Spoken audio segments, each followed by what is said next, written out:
Good morning students. Shri Ratanlal Kanwarlal Patni राजकीय स्नातकोत्तर महाविद्यालय किशनगढ़ से मैं महेंद्र कुमार वर्मा, सहायक आचार्य व्यावसायिक प्रशासन विभाग। Dear students, BCom part first के paper first principle of management में हम जो टॉपिक अध्ययन कर रहे थे संचार, उसी टॉपिक के अंतर्गत आज हम अध्ययन कर रहे हैं संचार प्रक्रिया के तत्व या चरण। ये हम बात करें एलिमेंट्स ऑफ कम्युनिकेशन प्रोसेस या स्टेप्स ऑफ कम्युनिकेशन प्रोसेस, यानी कि एक व्यवस्थित संचार प्रक्रिया में किन किन प्रोसेस या किन किन तत्वों को सम्मिलित किया जाता है। तो इसके अंतर्गत संचार एक व्यवस्थित एवं सतत द्विमार्गीय प्रक्रिया है। आप जानते हैं कि कम्युनिकेशन टू वे प्रोसेस होता है, एक संदेश देने वाला और एक संदेश प्राप्त करता। यह प्रक्रिया आप देख सकते हैं कि इसके 8 चरण हैं या 8 तत्व हैं जिसके माध्यम से ये प्रक्रिया कंप्लीट की जाती है या पूरी की जाती है। तो सबसे पहला जो इसका बिंदु है वो है प्रेषक या स्रोत, यानी कि सेंडर और सोर्स। संचार प्रक्रिया का प्रथम तत्व संचार का प्रेषक है। संचार प्रेषक वह व्यक्ति होता है जिसके पास कोई सूचना तथा विचार होता है तथा वह उसे अन्य व्यक्तियों को देना चाहता है। इस प्रकार संचार प्रेषक ही संचार का स्रोत या सूत्रधार होता है। यही व्यक्ति संदेश या सृजनकर्ता होता है। यही व्यक्ति सूचना या विचार को भाषागत करने वाला होता है। प्राध्यापक, जैसे कि आप जानते हैं कि प्राध्यापक कक्षा में पढ़ाते हैं, यानी कि कोई लेक्चरर कक्षा में पढ़ाते हैं। प्रबंधक अपने अधीनस्थों या ग्राहकों के उत्पाद की जानकारी देते समय, विक्रयकर्ता अपने कार्य की रिपोर्ट विक्रय प्रबंधक को देते समय, संदेश का स्रोत प्रेषक सृजनकर्ता या भाषागतकर्ता यानी कि एनकोडर होता है। यहाँ यह उल्लेखनीय है कि संदेश प्रेषक सदैव एकाकी व्यक्ति ही नहीं होता। कभी कभी 2 या अधिक व्यक्ति या संपूर्ण संगठन भी संदेश प्रेषक होता है। संदेश का प्रेषक अपने विचारों, संपत्तियों, सूचनाओं, भावनाओं, उद्देश्यों, आवश्यकताओं, योजनाओं, घटनाक्रमों आदि से संदेश विकसित करता है। प्रेषक संदेश भेजने की प्रक्रिया का श्री गणेश अपने विचार या संदेश को स्पष्ट रूप से समझकर करता है। इसके बाद वह उसे संदेश को भाषागत कर उपयुक्त माध्यम से दूसरों को प्रेषित करता है। तो ये तो हो गया पहला बिंदु।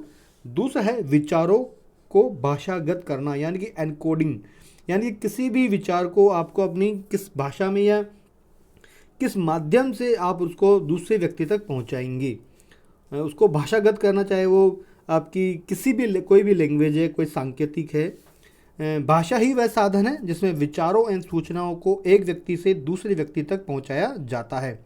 अतः संचार प्रक्रिया का अगला तत्व है विचारों एवं सूचनाओं को भाषागत करना। विचारों एवं सूचनाओं को भाषागत करने हेतु लिखित, मौखिक, मौनीय यानी कि साइलेंस, चित्रित, सांकेतिक, गुंजायमान यानी कि साउंडिंग आदि भाषाओं में से किसी भी एक या अधिक भाषाओं का उपयोग किया जा सकता है। भाषा कोई भी हो, किसी भी प्रकार की तथा किसी भी देश की हो सकती है, किंतु विचारों को उसी भाषा में भाषागत करना चाहिए जिसे संदेश प्राप्त करता ठीक से समझता हो। इसके अतिरिक्त वह भाषा विचारों, सूचनाओं की विषय वस्तु तथा संचार के उद्देश्यों के अनुकूल होनी चाहिए। थर्ड हम बात करें बिंदु की, वह है संदेश यानी कि मैसेज। संदेश वह विषय वस्तु है जो प्रेषिती प्राप्त करता है तथा उसकी प्रतिक्रिया या प्रत्युत्तर उत्पन्न करता है। संदेश लिखित, मौखिक, मौनीय, सांकेतिक, चित्रित, गुंजायमान आदि किसी भी भाषा में हो सकता है, किंतु संदेश प्रेषक द्वारा इच्छित प्रभाव उत्पन्न करने योग्य होना बहुत आवश्यक है। संदेश संपूर्ण संचार प्रक्रिया का आधार है। जैसे संदेश तैयार जाता है तथा पहुंचाया जाता है, संचार की प्रभावशीलता उसी से निर्धारित होती है। अच्छा संदेश ही अच्छा प्रभाव उत्पन्न करता है तथा अभिष्ट परिणाम या प्रतिक्रिया उत्पन्न करता है। फोर्थ पॉइंट है साधन एवं माध्यम, यानी कि चैनल और मीडियम।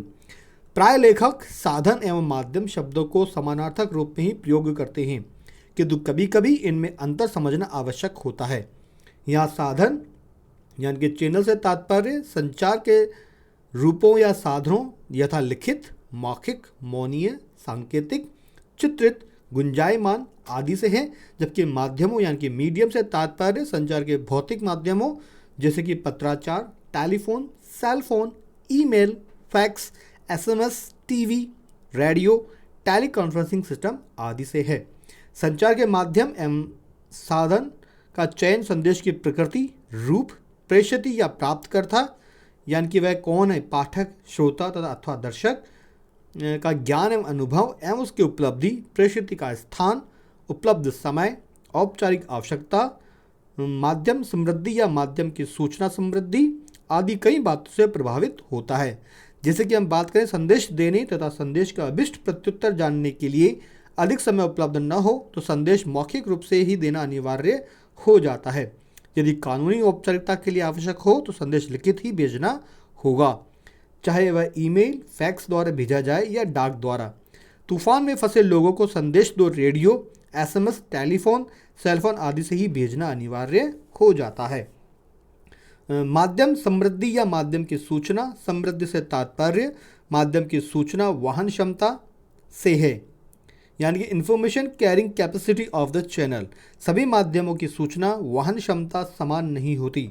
सामान्यतः लिखित संचार माध्यम की सूचना वहन समृद्धि कम होती है, जबकि मौखिक आमने सामने संचार माध्यम की समृद्धि सर्वाधिक होती है।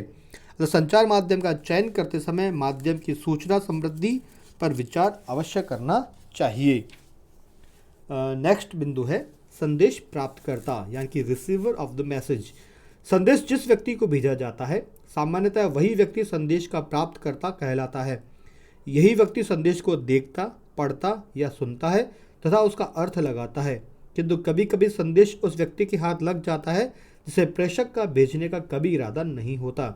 कभी कभी तो संदेश यथास्थान पहुंच जाता है, किंतु वह संदेश उस व्यक्ति की जानकारी में नहीं आ पाता या वह व्यक्ति उस संदेश को पढ़, देख या सुन नहीं पाता। मौखिक रूप से प्राप्त संदेश तो लोग भूल भी जाते हैं।